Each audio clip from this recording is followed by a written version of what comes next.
always strive to get on top in life because it's the bottom that's overcrowded. Thank you very much. It's an honor. Yes, indeed.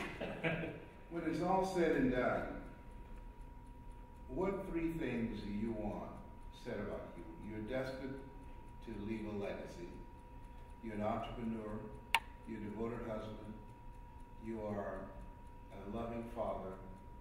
And you care about people.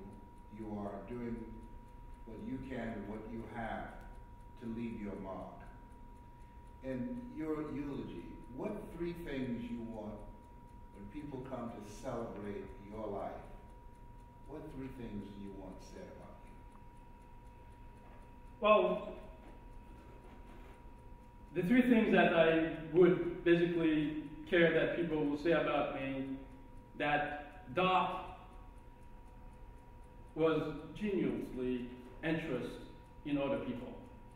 Doc was there for the people when they needed him to be there. Doc was a drum major for justice, just like Dr. King put it best, looking basically to help other people. So, as I will be departing soon or later, so this is what I want to be remembered as a leader who was there every day when people say no to them, when banks turn them, when they can't see the end, the light of the tunnel, the light at the end of the tunnel, but Doc was there. And he was there without having any interest that they have to pay back. He was there to basically to support them. And that's basically the stuff that I've been doing. And I like to be remembered as a loving father, as a humble business person.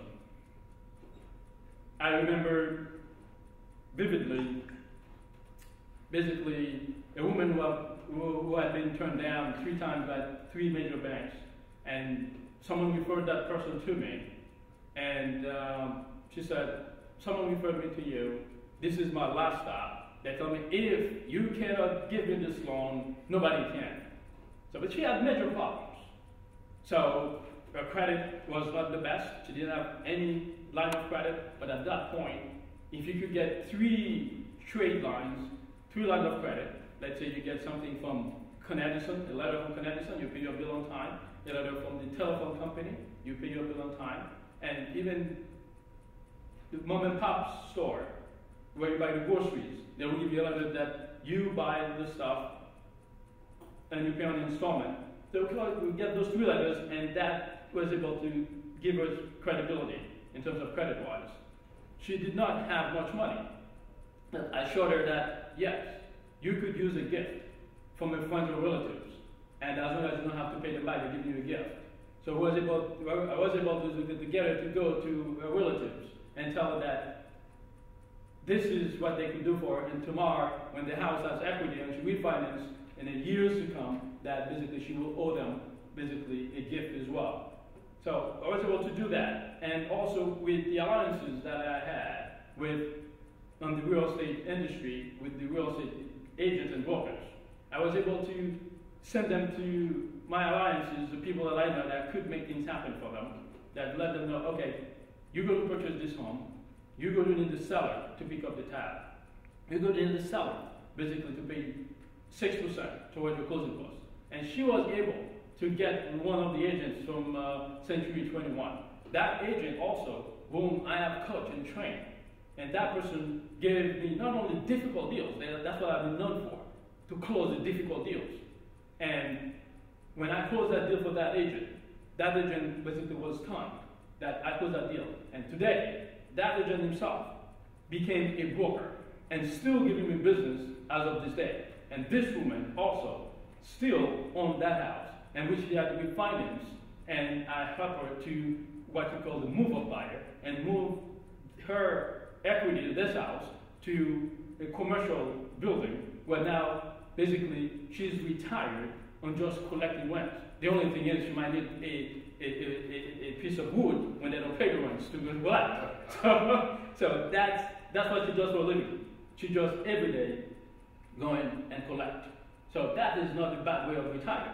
And the way that I like to retire also is just by talking, by adding values more to people. And you told me once before, my story could get to places where I have never been. So in the future, you'll be looking forward for my story, my book, my CDs or DVDs to travel around the globe. So this is where I want to go. Share the message to let them know, yes, it's possible. Yes, it is necessary if you take the action today. Because successful people are the ones who take actions. They differentiate themselves between the talkers and the doers. When the opportunity presents itself, they take action. And that's what I have done.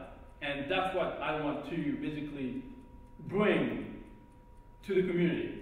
And when I take this message, what I like to do is to be with you on a quarterly basis. Because we go to lunch this seminar every 3 months, where we're going to be traveling in the 5 boroughs, from Brooklyn, Queens, Staten Island, the Bronx, go to Westchester County, and of course here in Long Island as well. So this is going to be unstoppable, and we pray that you're going to be at good health because you've been taking care of yourself. You're cancer free, so meaning that life is limited. I know you're going to make it to 120, and I'm going to be right behind you. Okay. We've been talking to Dr. House, and we call him that affectionately.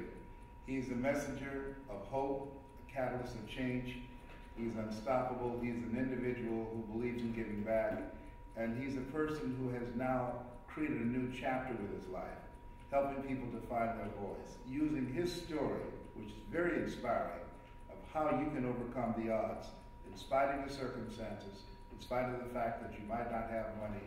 But if you have hope, if you have spirit, if you have a dream, he will share with you methods and techniques that he has learned after investing thousands of dollars and thousands of hours in developing himself and exposing himself to speakers, to seminars, to resources that can help you move your life to the next level. You have something special. You have greatness within you. Look out for Dr. House. He's coming. He has a voice of greatness that will change your life. That's my story, and I'm sticking to it.